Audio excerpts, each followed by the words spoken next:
তো প্রিয় শিক্ষার্থীরা, আশা করি সবাই ভালো আছো। আমরা শুরু করলাম আমাদের আজকের ক্লাস। আমরা গত ক্লাসে আলোচনা করেছিলাম বাক্য তত্ত্ব, বাক্য কি, বাক্য কাকে বলে, অর্থপূর্ণ পদ পরপর বিন্যাস করে মনের ভাব সম্পূর্ণরূপে প্রকাশ করার যে উপায় তাকে বলা হয় বাক্য। এবং সার্থক বাক্যের তিনটি গুণ: আকাঙ্ক্ষা, আসক্তি এবং যোগ্যতা। আকাঙ্ক্ষা হচ্ছে একটা বাক্য পরিপূর্ণভাবে যখন মনের ভাব প্রকাশ করার যে গুণটা থাকে সেটাকে বলা হয় আকাঙ্ক্ষা। আসক্তি হচ্ছে বাক্যে শব্দ বা পদের বিন্যাস এমন ভাবে করতে হবে যেন বিভ্রান্তি না হয়। এবং যোগ্যতা হচ্ছে বাক্যের কি, সেই রিয়েলিটি যেটা থাকতে হবে, বাস্তবতা থাকতে হবে। এই তিনটা গুণ একটি বাক্যে থাকলেই তবে সেটা কি হবে, সার্থক বাক্য হিসেবে গণ্য হবে। এরপরে হচ্ছে বাক্যের দুইটি অংশ আমরা আলোচনা করেছিলাম: উদ্দেশ্য এবং বিধেয়। বিধেয় উদ্দেশ্য হচ্ছে যে বাক্যের মূল কাজটা বা কর্মটা সম্পাদন করে, এবং বিধেয় হচ্ছে উদ্দেশ্য যা করে সেটাকে বলা হয় বিধেয়। একটা বাক্যে পদক্রম থাকে কেমন, এভাবে আমাদের কমন একটা পদক্রম বাংলার: কর্তা, কর্ম, ক্রিয়া। এখানে দেখো আমি একটা উদাহরণ দিয়ে বুঝিয়ে দিয়েছি। আমি ভাত খাবো, এখানে আমি কর্তা, ভাত কর্ম, খাবো ক্রিয়া। অনেকে ক্রিয়া এবং কর্মটা একটু গুলিয়ে ফেলে। সেক্ষেত্রে মনে রাখতে হবে যে ক্রিয়া হচ্ছে যে যে কাজটা করা হয়, হ্যাঁ। আর কর্ম মানে হচ্ছে যে ওই কাজকে, যখন ভার্বটাকে আমি যখন কি দিয়ে প্রশ্ন করব, যে উত্তরটা পাবো, যে নাউনটা পাবো, হ্যাঁ, সেটা হচ্ছে আমার কর্ম। যখন আমি এখানে যদি প্রশ্ন করি কি খাবো, সেটা হবে আমার কি, ভাত খাবো, তাহলে ভাত হচ্ছে আমার কর্ম। আমরা ইংরেজিতে যেটাকে বলি অবজেক্ট। ওকে। বাক্যের প্রকারভেদ আমরা জানি, বাক্যকে দুই ভাগে ভাগ করা হয়েছে: গঠন অনুসারে এবং অর্থ অনুসারে। গঠন হচ্ছে তার শারীরিক গঠন কেমন তা। এভাবে আমরা বাক্যকে তিনটা ভাগে ভাগ করছি: সরল, যৌগিক এবং জটিল। এবং প্রকার অর্থ অনুসারে বাক্যকে আবার পাঁচ ভাগে ভাগ করা হয়েছে। সেটা হচ্ছে যে বিবৃতিমূলক, প্রশ্নবাচক, অনুজ্ঞা, হ্যাঁ, তারপর বিস্ময় এবং আবেগ। তো এই যে যে এইগুলো আমাদের অর্থ অনুসারে প্রকারভেদ। তো গঠন অনুসারে এই তিনটা আমরা গত ক্লাসে আলোচনা করেছিলাম। এবং অর্থ অনুসারেও বাক্যের প্রকারভেদ, এগুলো আমরা বিস্তারিত গত ক্লাসে আলোচনা করেছিলাম। তো তোমরা যারা আগের ক্লাসটা মিস করেছো, তোমাদের ভিডিও দেয়া আছে, হ্যাঁ। তো তোমরা ওখান থেকে ভিডিওটা দেখে নিবে, তাহলে খুব ক্লিয়ারলি বুঝতে পারবে। আমি তোমাদেরকে গত ক্লাসে বলেছিলাম যে আমরা পরীক্ষাতে এই বাক্য থেকে বাক্য রূপান্তরটাকে বেশি গুরুত্ব দিব। কারণ এখানে আমি পাঁচটা লিখলে পাঁচে পাঁচ পাবো। যেমন আজকে একজনই বাড়ি কাজ করছো শুধু, আর কেউ কিন্তু বাড়ি কাজ করো নাই, হ্যাঁ। তো এই যে এভাবে হলে কিন্তু হবে না। তুমি আবার যে বাড়ি কাজ করছো, দেখো থিওরি গুলো যা লিখছো, এখানে তুমি সর্বোচ্চ 3 নাম্বার পাবে। আর একটু বিস্তারিত লিখতে হবে, এবং আরো হাতের লেখাটা আর একটু সুন্দর করতে হবে। এবং এখানে যে তোমার ইয়েটা আঁকা বাঁকা হয়েছে বা ইয়ে হয়েছে, এগুলাতে আরো ইয়েতে এমনি লেখা ঠিক আছে, লেখার ফন্ট টন্ট ঠিক আছে। এখানে বুলেট পয়েন্ট, প্রশ্ন নাম্বারিং গুলো নীল কালি দিয়ে লেখা। হ্যাঁ, আর একটু বিস্তারিত লিখতে পারলে ভালো। তা আমার থিওরি আমি যত ভালো করে লিখি না কেন, আমি এখানে ফুল নাম্বার কখনোই পাবো না। এই কারণে আমাকে করতে হবে কি, বাক্য রূপান্তরের দিকে মনোযোগ দিতে হবে। ওকে। বাক্য রূপান্তরে মনোযোগ দিলে আমার লাভটা কি, আমি এখানে অঙ্কের মতো পাঁচে পাঁচ পেয়ে যাব। 5টা লাইন লিখবো, পাঁচে পাঁচ পেয়ে যাব। আমার সময় বাঁচবে, বিশাল একটা সময় কিন্তু আমার হাতে থেকে যাবে, যে সময়টা আমি ব্যয় করব কোথায়, নির্মিতি অংশে। ওকে। আমি এখানে ব্যাকরণে, আমি এখানে 5টা লাইন লিখে 5 নাম্বার কনফার্ম করে ফেলবো।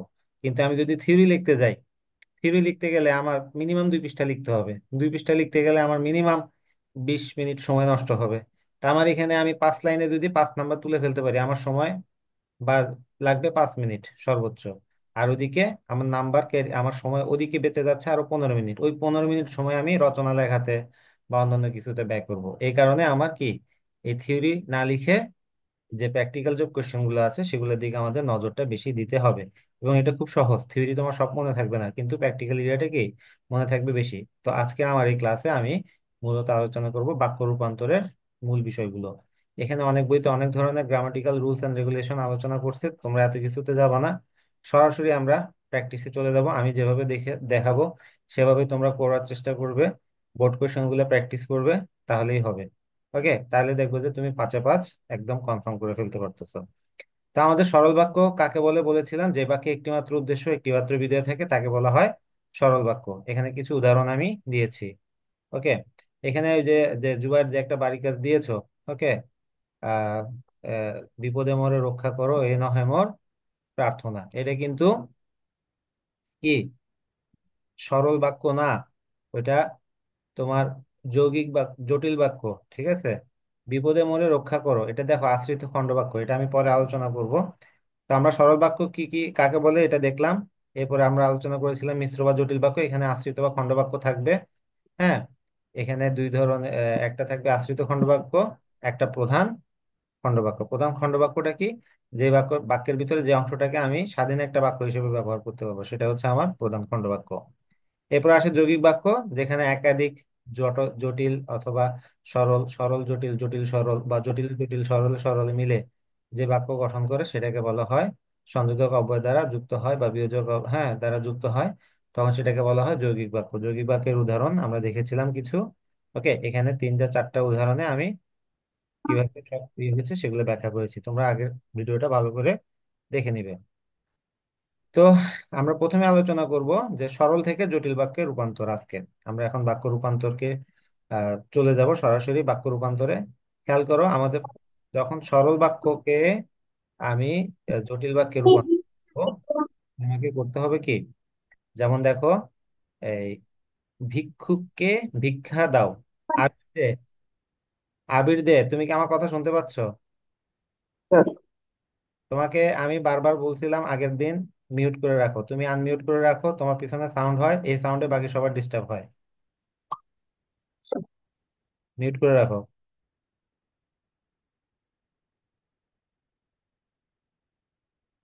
প্রধান খণ্ডবাক্যকে সাপেক্ষ সর্বনাম যোগ করতে হবে এবং আশ্রিত খণ্ডবাক্যে নিত্য সম্বন্ধীয় অব্যয় যোগ করতে হবে। খেয়াল করো, এখানে আমার সাপেক্ষ সর্বনাম কি?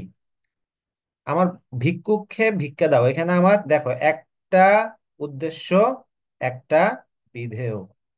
আমার ভিক্ষুককে ভিক্ষা দাও, এখানে এই অংশটাতে আমি কি করব? সাপেক্ষ সর্বনাম যুক্ত করব। সাপেক্ষ সর্বনাম কোনগুলা? যে, যিনি, হ্যাঁ সে, হ্যাঁ তারপর হচ্ছে যে সে যিনি তিনি, হ্যাঁ যারা তারা, যারা তারা, এগুলো হচ্ছে কি আমার সাপেক্ষ সর্বনাম। এই সাপেক্ষ সর্বনাম যুক্ত করে আমি বাক্যটাকে চেঞ্জ করলে কিভাবে লিখবো? তাহলে আমার সেটা কি হয়ে যাবে? সহজে আমার সরল থেকে জটিল বাক্যে রূপান্তর হয়ে যাবে। তোমাকে যখনই যে ধরনের বাক্যই রূপান্তর করতে বলুক, তোমাকে যখনই বলবে এটা জটিল বাক্যে রূপান্তর করো, তুমি চিন্তা করবা শুধু এখানে আমি সাপেক্ষ সর্বনামগুলো ব্যবহার করব। সাপেক্ষ সর্বনাম ব্যবহার করলে এই বাক্যটা আমার কিভাবে লিখতাম সেটাই চিন্তা করলে বাকিটা তুমি এমনিতেই বুঝে যাবা। গ্রামাটিক্যাল চিন্তা করতে গেলে মাথা পাগল হয়ে যাবে। তুমি জাস্ট মনে করবা যে আমি এখানে একটা সাপেক্ষ সর্বনাম কি করব, ইনপুট দিব। ইনপুট দিলে এই বাক্যটা কিভাবে কি কি জিনিস চেঞ্জ হবে সেটাকে আমি সাজিয়ে লিখবো। তাহলে আমার সেটা কি বাক্যে পরিণত হয়ে যাবে? জটিল বাক্যে পরিণত হয়ে যাবে। যেমন ভিক্ষুককে ভিক্ষা দাও, যেমন দেখো ভিক্ষুক কে বলছে, বা ভিক্ষুকদের বলে নাই, তাহলে যেহেতু কে বলছে তাহলে আমি বলবো যিনি ভিক্ষুক তাকে কি ভিক্ষা দাও। তাহলে দেখো যিনি, তাকে, আমি যদি এভাবে এটাও বলতে পারতাম যে ভিক্ষুক তাকে ভিক্ষা দাও। হ্যাঁ, তাহলে বা আহ, আহ, এই যে দেখো আমি যে বা যিনি ব্যবহার করে খুব সহজেই একটা কি করলাম, বাক্যকে জটিল বাক্যে রূপান্তর করে ফেললাম। ঠিক আছে, এখানে দেখো আমি সব সাপেক্ষ সর্বনাম যোগ করছি এবং আশ্রিত খণ্ডবাক্যে নিত্য সম্বন্ধীয় অব্যয়, এই যে তাকে, হুম, যুক্ত করে আমি কি করে ফেলছি, খুব সহজে বাক্যটাকে জটিল বাক্যে রূপান্তর করে ফেলছি। তোমার এত কিছু যদি না বুঝো, তুমি জাস্ট এটা মাথায় রাখবা যে যে ধরনের যে কোনো বাক্যে আমি সাপেক্ষ সর্বনাম যে সে যিনি তিনি যারা তারা যবে তবে যেখানে সেখানে যা তা এইরকম শব্দ যুক্ত করে কোনটা যায়, হ্যাঁ কমন সেন্স দিয়ে সেটা বুঝে বাক্যটাকে আমি চেঞ্জ করতে গেলে কিভাবে বাক্যটা কেমন হবে, মূল অর্থ পরিবর্তন না হয়ে, হ্যাঁ সেটাই আমি ব্যবহার করব। তারপর আরেকটা উদাহরণ দেখো, যে মেঘ করলে বৃষ্টি হয়। মেঘ করলে কি হয়? বৃষ্টি হয়। তো দেখো আমি এখানে যখন তখন কথাটা অ্যাড করছি। এই যে যখন তখন, যখন মেঘ হয় তখন বৃষ্টি হয়। তা আমি যখন আর তখন ব্যবহার করার কারণে এই যে যে করলে ক্রিয়াপদ এখানে কি হয়ে গেছে, হয় হয়ে গেছে। খেয়াল করছো? এটা আমাকে কমন সেন্স দিয়ে বুঝে নিতে হবে যে আমার, আমি যখন মেঘ করলে তখন বৃষ্টি হয়, তখন কিন্তু আমার কথাটা হবে না। যখন মেঘ হয়, হ্যাঁ তখন বৃষ্টি হয়। এভাবে আমার কথাটা বলতে হবে। বুঝে গেছে? বা যদি মেঘ হয় তবে বৃষ্টি হয়, এভাবে কিন্তু আমি বলতে পারি। এক একটা বইয়ে এক এক ধরনের কি আছে, রূপান্তর, বাক্য রূপান্তর আছে আমাদের। আর তোমরা স্টুডেন্টরা একটা কনফিউশনে পড়ে যাও যে কি, মনে করো তুমি মনে মনে ভাবলা যে কি, মেঘ করলে বৃষ্টি হয়। হ্যাঁ, তাহলে আমি কি বলছি? যদি মেঘ হয় তবে বৃষ্টি হয়। আমি মনে মনে ভাবলাম এরকম, কিন্তু বইতে গেলা, বইতে দেয় দেখলে যে কি ওখানে লেখা আছে যখন মেঘ হয় তখন বৃষ্টি হয়। তখন তোমরা মনে করে যে হ্যাঁ, আহারে আমার তো হইলো না।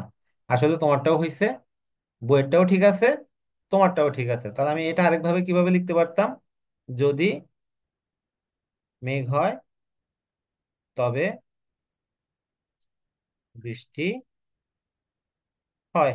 ওকে। তাহলে এই যে যে এভাবে দেখো, আমি এই যে যদি, তবে, অথবা যখন, তখন, এই দুইটা জিনিস ব্যবহার করে খুব সহজেই এই সরল বাক্যটাকে জটিল বাক্যে রূপান্তর করে ফেলেছি।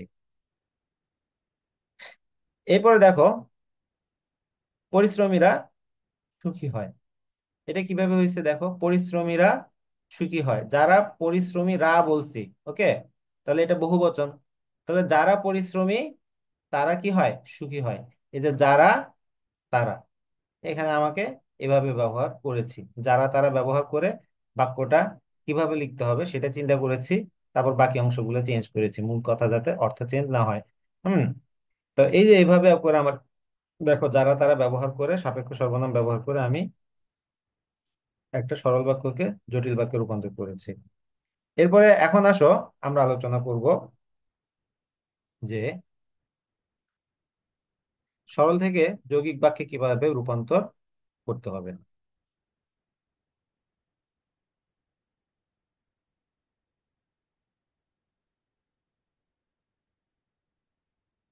1 মিনিট। ওকে। সরল থেকে যৌগিক বাক্যে আমি কিভাবে রূপান্তর করব? তো আমাদের একটা উদাহরণ দেখি আমরা।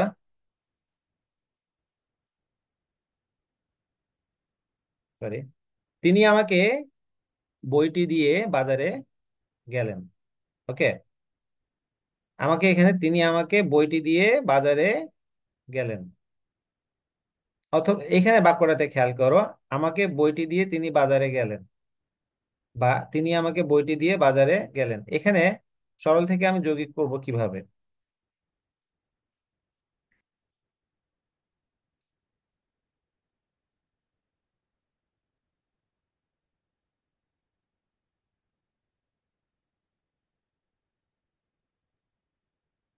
কর্তা ও সমাপিকা ক্রিয়া অপরিবর্তিত থাকবে।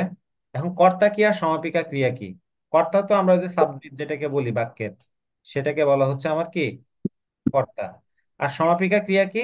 ওই যে বাক্য যেটা দ্বারা আমার আকাঙ্ক্ষার নিবৃত্তি হয়, হ্যাঁ, যে ক্রিয়াপদ দ্বারা বাক্যে ফিনিশিংটা আসে, সেটাকে বলা হয় সমাপিকা ক্রিয়া। এটা সাধারণত বাক্যের একদম শেষে থাকে। যেমন দেখো, তিনি আমাকে বইটি দিয়ে বাজারে গেলেন। এই যে গেলেন, এটা হচ্ছে একটা সমাপিকা ক্রিয়া। আর এখানে কর্তা কোনটা? এই যে তিনি।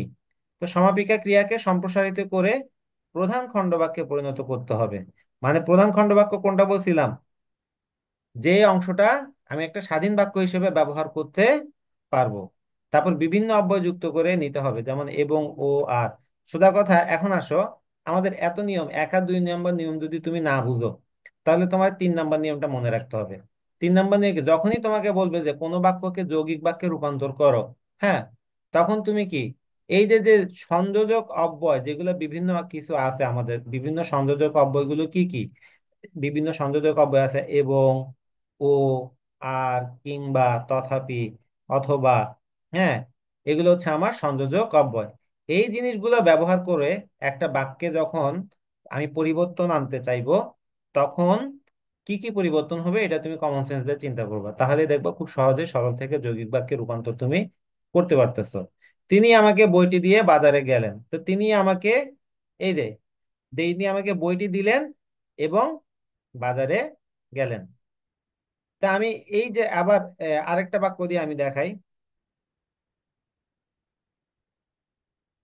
সত্য কথা না বলে বিপদে পড়েছি। সত্য কথা না বলে বিপদে পড়েছি।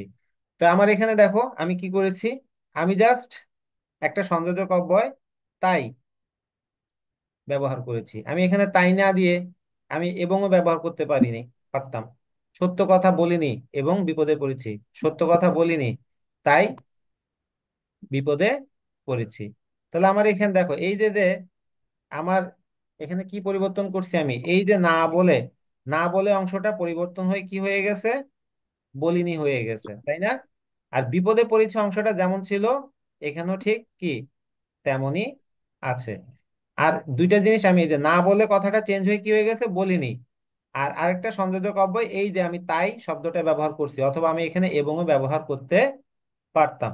ওকে, সত্য কথা না বলে বিপদে পড়েছি, এই বাক্যটাকে আমি যখন যৌগিক করছি তখন আমি এখানে একটা সংযোজক অব্যয় চিন্তা করছি। এখানে একটা সংযোজক অব্যয় কি দেয়া যায়, হ্যাঁ এবং দেওয়া যায়, বা অথবা তাই দেয়া যায়। হ্যাঁ, তাই দিলে আমি বাক্য পরিবর্তন কিভাবে হবে, এভাবে হয়ে যাবে। তাহলে এই যে বাকি অংশগুলা ওভাবে পরিবর্তন করে নিয়েছি আমি, এভাবে আমি সরল থেকে যৌগিকে রূপান্তর করতে পেরেছি। আরেকটা উদাহরণ দেখো, তার বয়স হলেও বুদ্ধি হয়নি। খেয়াল করো, তার বয়স হলেও বুদ্ধি হয়নি। তাহলে তার বয়স হলেও, এই যে এখানে হলেও আছে, হলেওটা এখানে কি, আমি এখানে একটা চিন্তা করছি যে এখানে কিন্তু সংযোজক অব্যয়টা ব্যবহার করব। এই কিন্তু সংযোজক অব্যয় ব্যবহার করার কারণে এই যে হলেও কথাটা এখানে কি হয়ে গেছে, হয়ে গেছে, তাই না? এই যে হলেও কথাটা এখানে এসে কি হয়ে গেছে, হয়েছে। তার বয়স হয়েছে কিন্তু বুদ্ধি হয়নি, বুদ্ধি হয়নি অংশটা যেভাবে ছিল তেমনি আছে।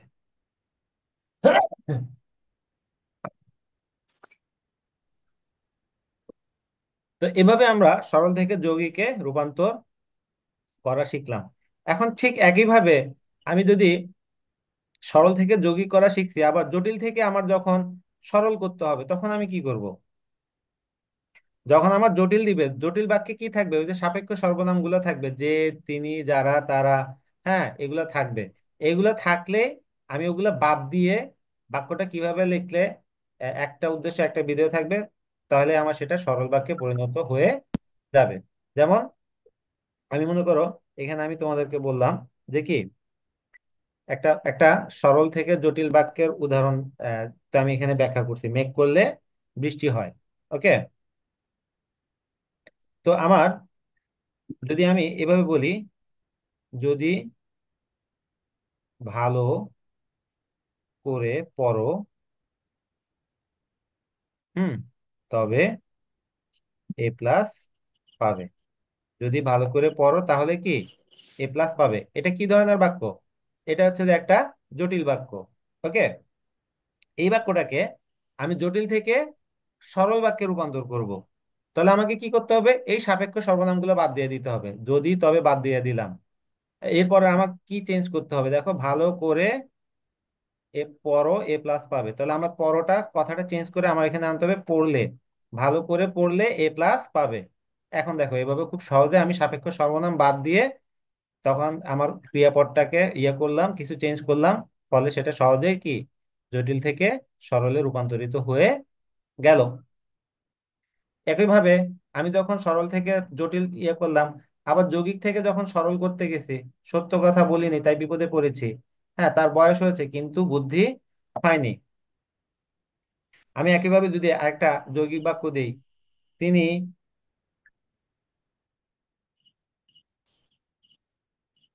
ধনী কিন্তু অত্যন্ত কৃপণ, তিনি ধনী কিন্তু অত্যন্ত কি কৃপণ।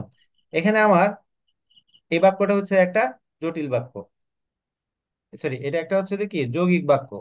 ওকে, এখন এই যৌগিক বাক্যটা আমি সরল বাক্যে রূপান্তর করব, তখন আমাকে প্রথমে চিন্তা করতে হবে এই কিন্তুটাকে আমি বাদ দিয়ে দিব, সংযোজক অব্যয় বাদ দিয়ে দিব। সংযোজক অব্যয় বাদ দিলে আমার এই বাক্যের ভিতরে কি কি পরিবর্তন আনতে হবে, তাহলে আমার সেটা সরল বাক্যে পরিণত হয়ে যাবে। তিনি ধনী অত্যন্ত কৃপণ, তাহলে আমার এখানে এই কথাটা আনলেই হয়ে যাচ্ছে, তিনি ধনী হলেও কি অত্যন্ত কৃপণ। আবার যদি আমাকে যদি বলে যে এটাকে আহ একটা জটিল বাক্যে রূপান্তর করো, হ্যাঁ তিনি ধনী কিন্তু অত্যন্ত কৃপণ, এই অংশটাকে আমি যদি একটা জটিল বাক্যে রূপান্তর করতে যাই, যদিও তিনি ধনী তথাপি তিনি অত্যন্ত কৃপণ, এভাবে চিন্তা করলে আমার কি ওই যে যদিও তথাপি, এভাবে সাপেক্ষ সর্বনাম ঢুকেছি, সাথে সাথে সেটা কি হিসেব, ওভাবে বাকি কিছু চেঞ্জ করে নিয়েছি, আমার কি হয়ে গেল, জটিল বাক্য হয়ে গেল। তাহলে এই যে যৌগিক থেকে আমরা এখন আলোচনা করব মিশ্র বাক্য। এই যে দেখো, সত্য কথা বলিনি তাই বিপদে পড়েছি। তো যেহেতু সত্য কথা বলিনি সেহেতু বিপদে পড়েছি, এই যে সাপেক্ষ সর্বনাম ঢুকাই দিছি আমি। সাপেক্ষ সর্বনাম ঢুকানোর পরে আমার কি কি পরিবর্তন আছে সেগুলো একটু দেখি। সত্য কথা বলিনি, হ্যাঁ, যেহেতু সত্য বলিনি, হ্যাঁ, তাই বিপদে পড়েছি, বিপদে পড়েছি, এই যে তাইটা এখানে বাদ দিয়ে দিছে, এখানে আমার যেহেতু আর কি সেহেতু অ্যাড হয়েছে। এর ফলে আমার সেটা কি হয়ে গেল, মিশ্র বা জটিল বাক্যে রূপান্তর হয়ে গেল। 1 মিনিট, একটু একটা ফোন আসছে আমার।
ওকে, তাহলে আমরা আলোচনা করতেছিলাম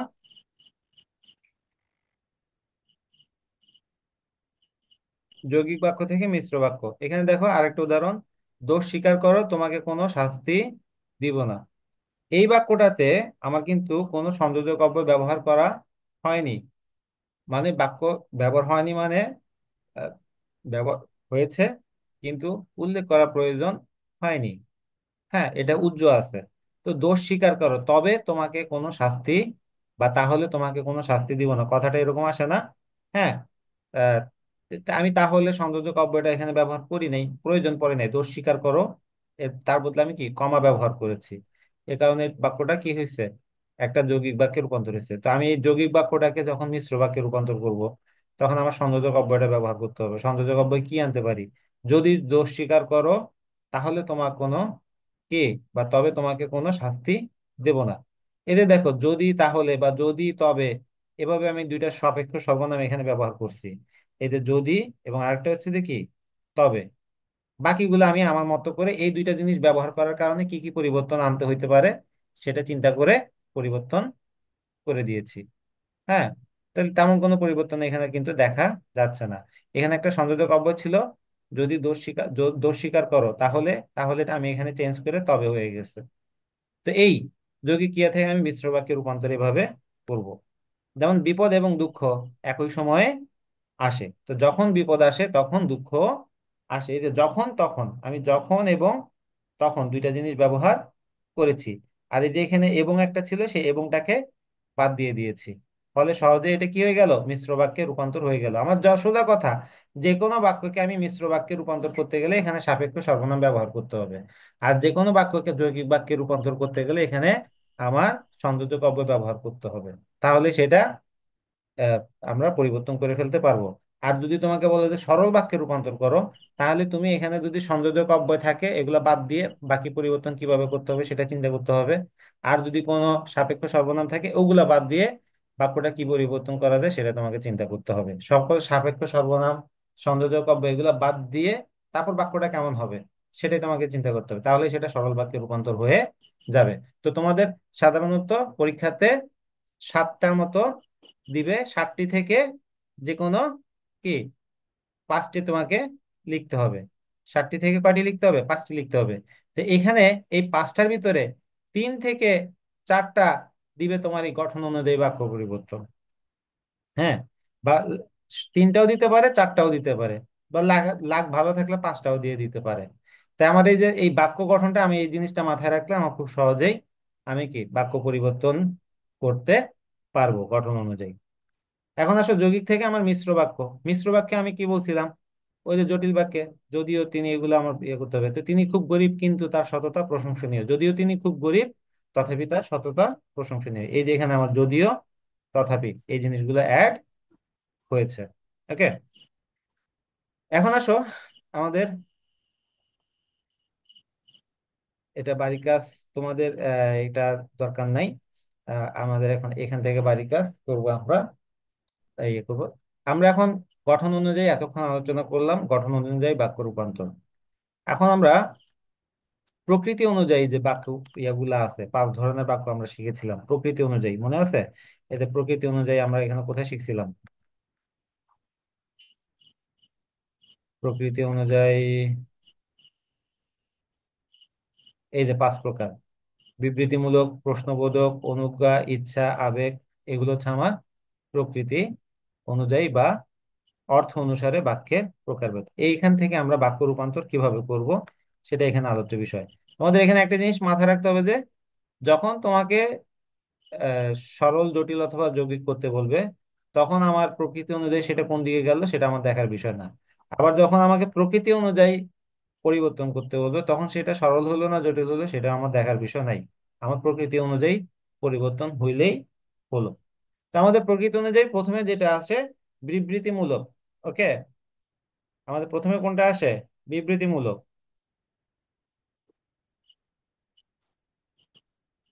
খেয়াল করো, বিবৃতি মানে কি? কোনো একটা কিছু সম্পর্কে বর্ণনা। যেমন ছেলেটি ভালো, ছেলেটি সম্পর্কে বর্ণনা দিচ্ছে। মেয়েটি অলস নয়, আমার বাবা একজন সৎ মানুষ, আমাদের দেশটা অসুন্দর নয়। তো এই যে আমাদের বিবৃতিমূলক বাক্যকে আবার 2টা ভাগে ভাগ করছে, একটা হচ্ছে যে অস্তিবাচক, আর একটা হচ্ছে যে কি, আর একটা হচ্ছে যে এই যে নেতিবাচক।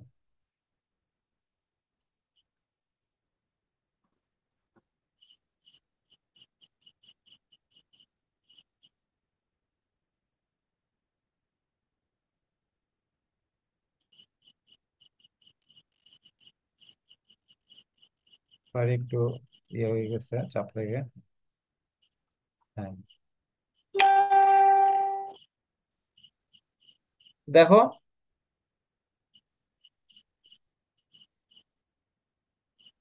যে অস্তিবাচক এবং নেতিবাচক এই আমাদের বিবৃতিমূলক বাক্যকে বা বর্ণনা সূচক বা এই নির্দেশ সূচক 3টা নামে বলে। এটাকে 2 ভাগে ভাগ করা হয়েছে।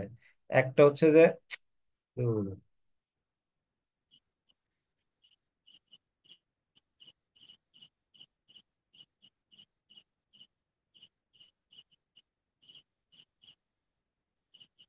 একটা অস্তিবাচক আর একটা হচ্ছে কি নেতিবাচক। তো অস্তিবাচক নেতিবাচক এখানে আমার অনেকগুলো বাক্য দেয়া আছে, দেখো। এই যে ছেলেটি ভালো, এটা কি ধরনের বাক্য? এটা হচ্ছে আমার অস্তিবাচক বাক্য, মানে পজিটিভ কথা বলতেছে। আমি এখন অস্তিবাচক না নেতিবাচক কিভাবে শিখবো? নেতিবাচক মানেই যে বাক্যগুলোতে না, নয়, নি, নাই, হ্যাঁ, এগুলো থাকবে, সেগুলো হচ্ছে আমার কি নেতিবাচক বাক্য। যেমন ছেলেটি ভালো, এটা একটা অস্তিবাচক বাক্য। মেয়েটি অলস নয়, হ্যাঁ, এটা এই যে নয় আছে, তাই এটা কি হবে? এই নেতিবাচক বাক্য হবে। ঠিক আছে। আবার আমার বাবা একজন সৎ মানুষ, হ্যাঁ, এখানে কোনো না জাতক কিছু নাই, না জাতীয় কিছু নাই, তাই এটা অস্তিবাচক। আমাদের দেশটা অসুন্দর নয়, এখানে নয় আছে, হ্যাঁ, তাই আমার এই যে নয়টা এখানে আছে কিনা, তাই আমার এটা কি হয়ে যাবে? নেতিবাচক হবে। তাহলে এভাবে যখন আমার অস্তিবাচক বা নেতিবাচক বাক্য পরীক্ষাতে দেয় অনেক সময়, হ্যাঁ বেশিরভাগ সময় দেয়, তোমাকে অস্তিবাচক বা নেতিবাচক বাক্যে পরিণত করতে হবে। সেক্ষেত্রে তুমি কি করবা? সেক্ষেত্রে তুমি করবা যে কি, এই যে যে একটা বিশেষণ দিছে, সেই বিশেষণের বিপরীত বিশেষণ ব্যবহার করবা এবং একটা নাবাচক শব্দ ব্যবহার করবা। যেমন ছেলেটি ভালো, তাহলে আমি ছেলেটি এটাকে নেতিবাচক রূপান্তর করতে গেলে ভালোর বিপরীত কি? খারাপ, তাই না? এবং একটা নয় ব্যবহার করব, ছেলেটি খারাপ নয় অথবা খারাপ না। মিনিং কিন্তু একই বোঝাচ্ছে, বোঝাচ্ছে কিনা? আবার দেখো, মেয়েটি অলস, এটা হচ্ছে যে একটা নেতিবাচক শব্দ, এটাকে আমাকে নেতিবাচক বাক্য, এটাকে আমাকে কি করতে হবে? অস্তিবাচকে রূপান্তর করতে হবে। তাহলে আমাকে কি করতে হবে? এই নয়টা বাদ দিতে হবে এবং অলসের বিপরীত কি? অলসের বিপরীত পরিশ্রমী, পরিশ্রমী কথাটা ব্যবহার করতে হবে। যেমন মেয়েটি অলস নয়, মেয়েটি পরিশ্রমী, বা মেয়েটি কর্মঠ, এভাবে আমার বিপরীত শব্দ ব্যবহার করতে হবে। আমার বাবা একজন সৎ মানুষ, এই বাক্যটাকে তোমাকে বললো নেতিবাচক বাক্যে রূপান্তর করো। তাহলে আমি এখানে একটা নয় লাগাবো, আর এই যে সৎ, সতের বিপরীত কি? অসৎ, তাই না? তাহলে আমার বাবা একজন অসৎ মানুষ নয়, এভাবে আমাকে দিতে হবে। তাহলে সেটা কি হয়ে গেল? নেতিবাচক বাক্যে রূপান্তর হয়ে গেল। আমাদের দেশটা অসুন্দর নয়, তাহলে এটাকে আমি অস্তিবাচক করতে গেলে নয় বাদ দিতে হবে, অসুন্দরের অবাদ দিতে হবে, তাহলে আমাদের দেশটা সুন্দর। কিসে পরিণত হয়ে গেল? অস্তিবাচক বাক্যে পরিণত হয়ে গেল। তাহলে এভাবে যখন অস্তিবাচক থেকে নেতিবাচক অথবা নেতিবাচক থেকে অস্তিবাচকে রূপান্তর করতে হবে, তখন তোমাকে কি করতে হবে? তার বিপরীত বিশেষণ ব্যবহার করতে হবে। এবং যদি নেতিবাচক থাকে, অস্তিবাচকের করার সময় নেতিবাচক শব্দটা বাদ দিয়ে দিতে হবে, না জাতীয় শব্দটা বাদ দিয়ে দিতে হবে এবং বিশেষণের বিপরীত বিশেষণ ব্যবহার করতে হবে। আর যদি অস্তিবাচক থাকে নেতিবাচকে নিতে হয়, তাহলে বিপরীত বিশেষণ যুক্ত করে তা এবং সাথে একটা না দিতে হবে। তো এভাবে আমার খুব সহজেই কি হচ্ছে, অস্তি থেকে নেতি, নেতিবাচক থেকে অস্তিবাচকে পরিণত হয়ে যাচ্ছে। এখন আসো আমরা আলোচনা করব প্রশ্নবোধক বাক্য। আমি গত ক্লাস আলোচনা করেছিলাম। তো প্রশ্নবোধক বাক্যে আমার একটা কি, অবশ্যই একটা প্রশ্নবোধক শব্দ থাকবে এবং শেষে একটা প্রশ্নবোধক চিহ্ন থাকবে। দেখো আমাদের প্রশ্নবোধক চিহ্নগুলো বাক্য শব্দগুলো কি কি? এই যে দেখো, কে, কি, কি, কখন, কখন, কোথায়, কিভাবে, এগুলো হচ্ছে আমার প্রশ্নবাচক শব্দ। এবং সর্বশেষ একটা প্রশ্নবোধক চিহ্ন। প্রশ্নবোধক চিহ্ন কোনটা? এই যে এইটা, এটাকে বলা হয় প্রশ্নবোধক চিহ্ন। এই প্রশ্নবোধক চিহ্ন একটা থাকতেই হবে।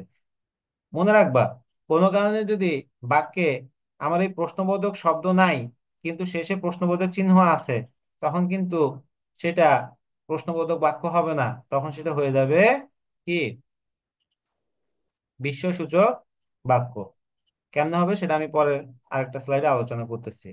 তো আমাদের এখানে যখনই তোমাকে কোনো বাক্যকে প্রশ্নবোধক বাক্যে রূপান্তর করতে বলবে, তখন তোমাকে করতে হবে কি? সেখানে আমার এই ক রসিকারের কি ব্যবহার করতে হবে। আমাদের বাংলা ভাষায় কিন্তু কি দুইটা, একটা হচ্ছে ক রস্বইকারের কি, আর একটা হচ্ছে ক দীর্ঘইকারের কি। এখন আসো আমি তোমাদেরকে একটু ব্যাখ্যা করব ক রস্বইকারের কি আর ক দীর্ঘইকারের কি পার্থক্যটা কোথায়। আমাদের সোজা কথা, ক রস্বইকার কি হচ্ছে, যখন আমার প্রশ্নের উত্তর হ্যাঁ অথবা না দিয়ে দিতে পারবো, তখন সেটা হবে ক রস্বইকারের কি।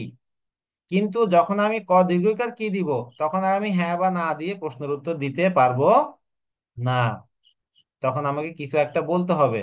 এই জন্য এই ক রসিকার কি একটা অব্যয়, ক দীর্ঘিকার কি একই সাথে একটা কি সর্বনাম, ক্রিয়া বিশেষণ, বিশেষণ এবং কি যোজক, চারটা জিনিসের কাজ এই ক দীর্ঘিকার কি করে। বাক্যে প্রয়োগের উপর ভিত্তি করে এটা পরিবর্তন হয়ে যায়।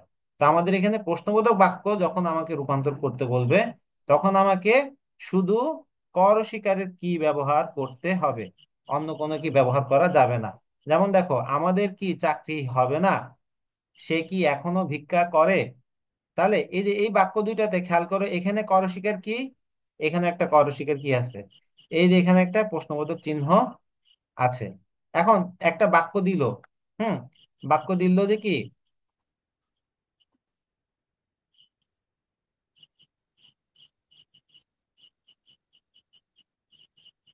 এক মিনিট,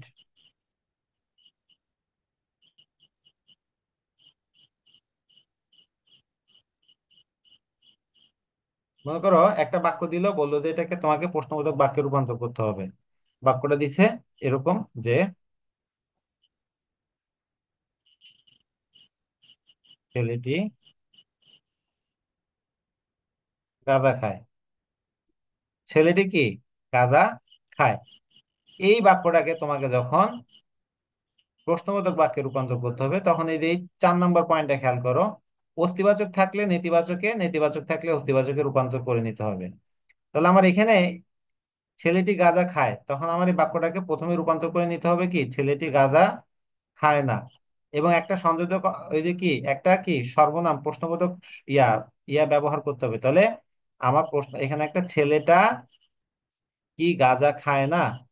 দেখো বাক্যে সহজে পরিণত হয়ে গেছে। আবার মনে করো মেয়েটি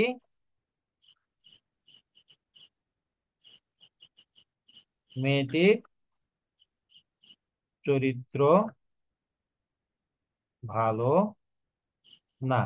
তাহলে যেখানে না আছে তাহলে এটা নেতিবাচক বাক্য।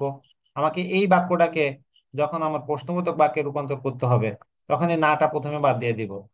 মেয়েটির চরিত্র ভালো, এবং এখানে আমি কি করব, একটা কি লাগাবো, মেয়েটির চরিত্র কিটা কোথায় লাগাবো, এটা কমন সেন্সের ব্যাপার। মেয়েটার চরিত্র কি ভালো, এভাবে আমি সহজেই কি করে ফেলছি, বাক্যটাকে প্রশ্নবোধক বাক্যে রূপান্তর করে ফেলেছি। তাহলে আমাকে প্রশ্নবোধক বাক্যে রূপান্তর করতে গেলে প্রথমে মাথায় রাখতে হবে যে কি এখানে আমি যে কিটা ব্যবহার করব সেটা হচ্ছে ক রসিকারের কি। এবং যদি বাক্যটা যদি অস্তিবাচকে থাকে তাহলে নেতিবাচকে নিব, নেতিবাচকে থাকলে অস্তিবাচকে নিব।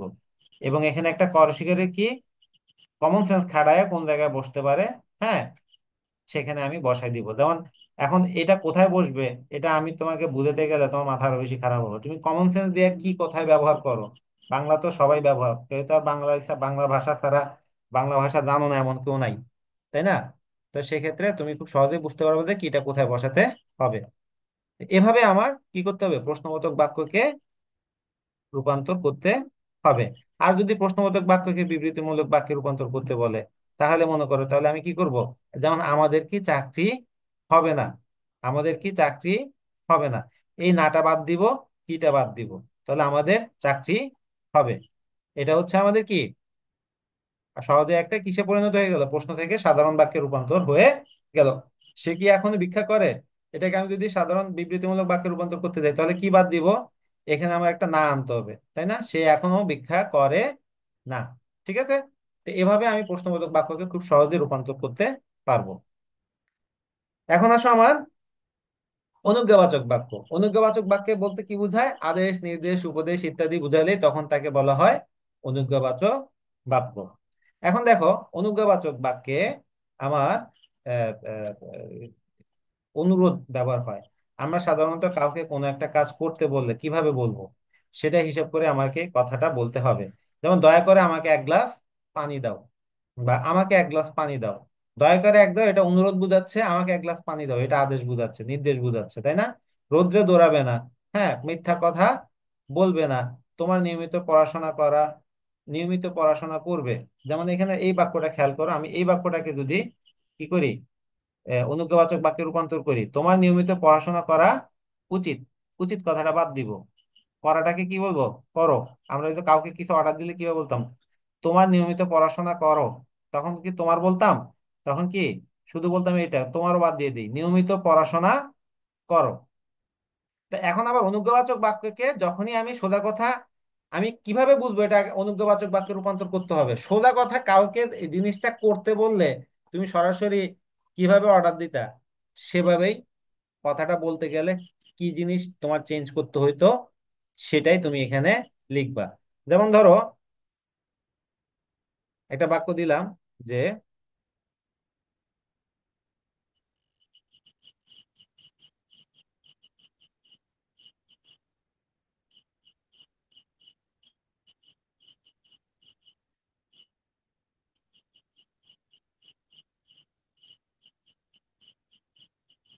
সবার দেশকে ভালোবাসা উচিত, সবার দেশকে ভালোবাসা উচিত। এই জিনিসটাকে আমি এখন অনুজ্ঞাবাচক বাক্যে রূপান্তর করব। কিভাবে রূপান্তর করব দেখো, আমি সবার এই কথাটা বাদ দিয়ে দিব, উচিত কথাটাও বাদ বাদ দিয়ে দিব। দেশকে ভালোবাসা, ভালোবাসা তার হয় না, তখন ও কার লাগাই দিলাম, দেশকে ভালোবাসো, বাস হয়ে গেল আমার অনুজ্ঞাবাচক বাক্য।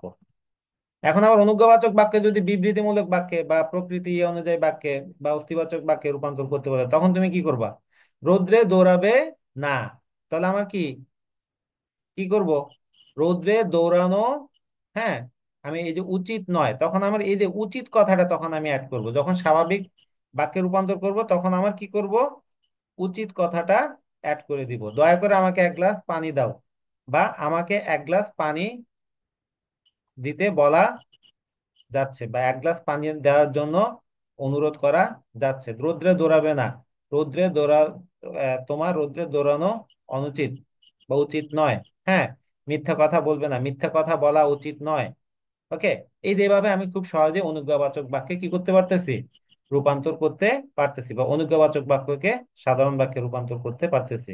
তোমাকে মাথায় রাখতে হবে, অনুজ্ঞা মানে হচ্ছে কোনো কিছু করতে অর্ডার দেয়া। অর্ডার দিলে আমি কিভাবে করতে বলি, যেমন আমাদের মা আমাদেরকে একটা কিছু করতে হলে আমরা আবার কি করি? আমাদের ছোট ভাই বা বোনকে বলি যে এটা কর, তাই না? আম্মা আমাকে বললো এই আমার জন্য এক গ্লাস পানি নিয়ে আয়। আমি আমার ছোট ভাইরা বললাম যে কি, এক গ্লাস পানি নিয়ে যা। আমি কাউকে কোনো কাজ করতে বললে কিভাবে অর্ডার দিব, সেটা মাথায় রাখলে আমার অনুজ্ঞাবাচক বাক্যে রূপান্তর আমি করতে পারবো বা সহজেই বুঝে যাব। তো আমরা এই অনুজ্ঞাবাচক বাক্যের পরে এখন আমরা আলোচনা করব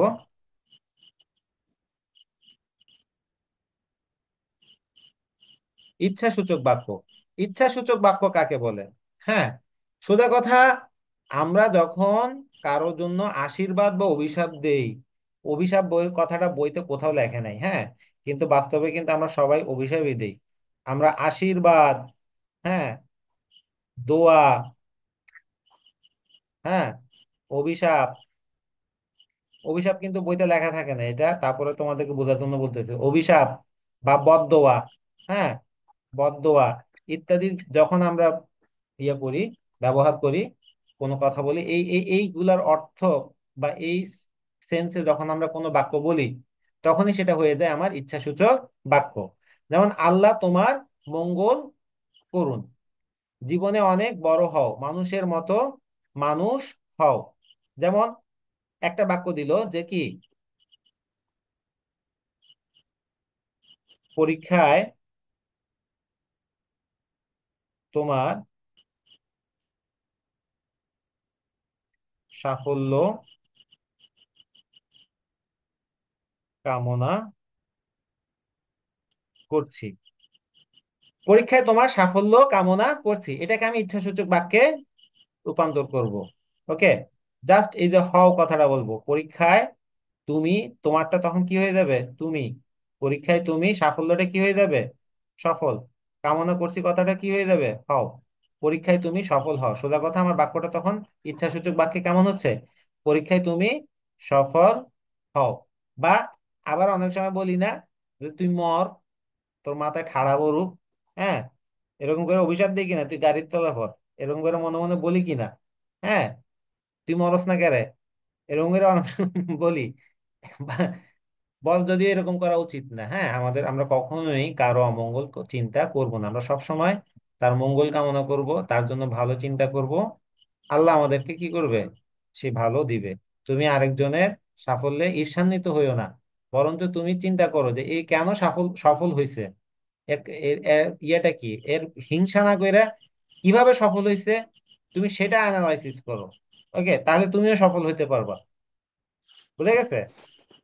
তো যাই হোক, আল্লাহ তোমার মঙ্গল করুক। তো এই যে আল্লাহর কাছে তোমার মঙ্গল কামনা করছি, আমি এটা কিন্তু একটা আল্লাহ তোমার মঙ্গল করুন, এটা হচ্ছে একটা ইচ্ছাসূচক বাক্য।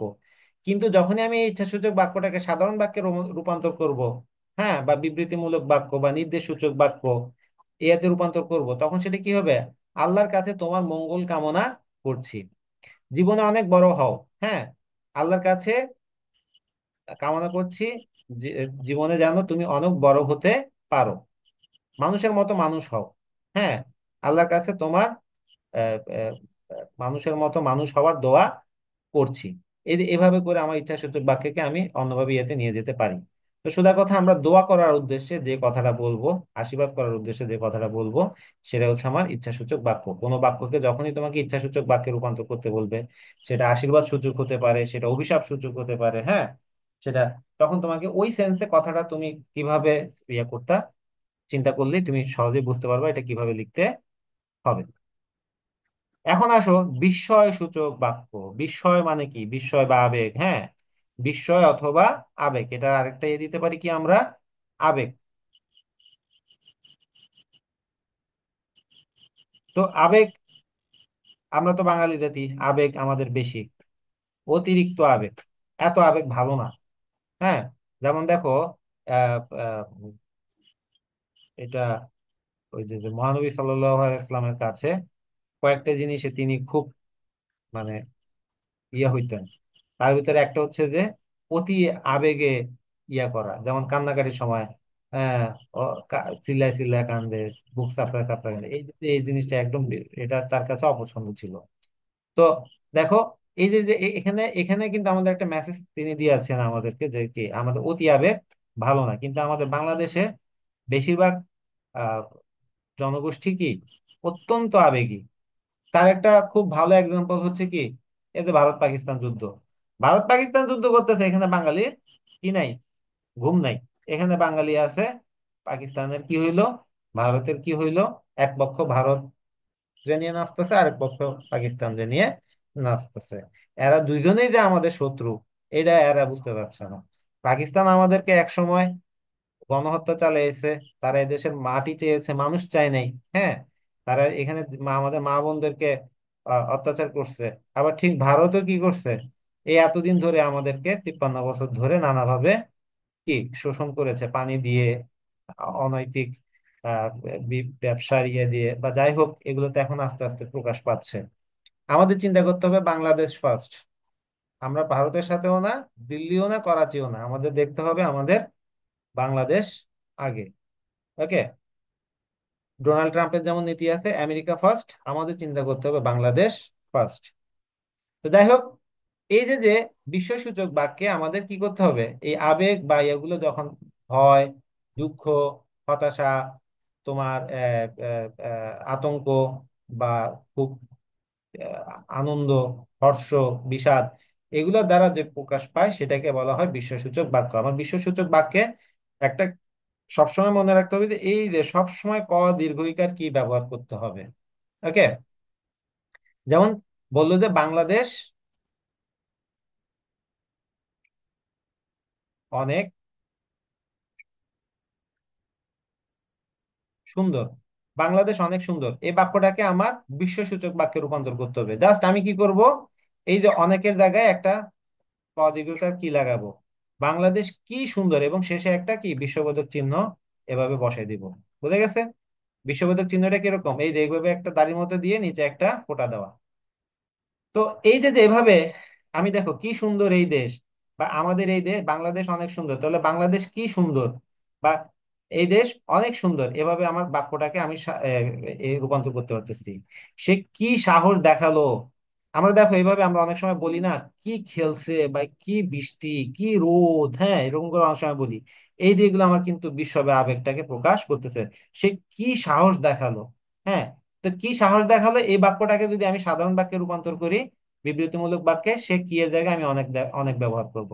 সে অনেক সাহস দেখালো। কি বিশাল বিশাল পাহাড়। হুম, বিশাল, তো কি কি বিশাল পাহাড়। হ্যাঁ, তাহলে আমি এখানে এটা এই যে এইভাবে এই পাহাড়গুলো বিশাল, পাহাড়গুলো বিশাল, কি সুন্দর পাখি, পাখিটি অনেক সুন্দর, কি সুন্দর পাখি। দেখো এই যে এইভাবে আমি খুব সহজে কয়দিঘিকার কি ব্যবহার করব। তো ঠিক তেমনি দেখো, আমি যদি এখন একটা বাক্য বলি যে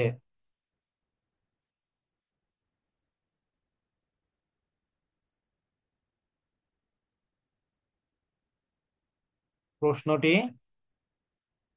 অনেক কঠিন হয়েছে, এই বাক্যটাকে আমি বিস্ময়সূচক বাক্যে রূপান্তর করবো, তাহলে কিভাবে হবে বলো তো দেখি, কি হবে বলো? প্রশ্নটি অনেক কঠিন হয়েছে,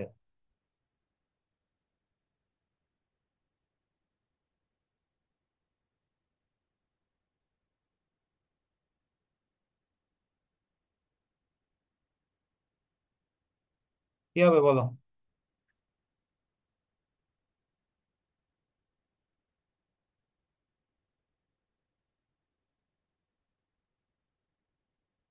কারো কোনো উত্তর নাই? প্রশ্ন লিখো, কমেন্টসে লিখো। নমস্কার স্যার। হ্যাঁ, বলো। স্যার, ওই লেখাগুলো একটু অন্য কালার দিয়ে লিখলে ভালো হতো স্যার, একটু। হলুদ কালার দিয়ে লিখলে বোঝা যাচ্ছে না? হ্যাঁ, হ্যাঁ, একটু লাল কালার দিলে একটু ভালো হতো স্যার। সবুজ ব্যাকগ্রাউন্ড তো, লাল কালার দিয়ে লিখলে হ্যাঁ ভালো। হ্যাঁ স্যার, তার জন্য। আচ্ছা, তাহলে আমি এখানে দেখো, আমি আবার লিখতেছি। আচ্ছা স্যার।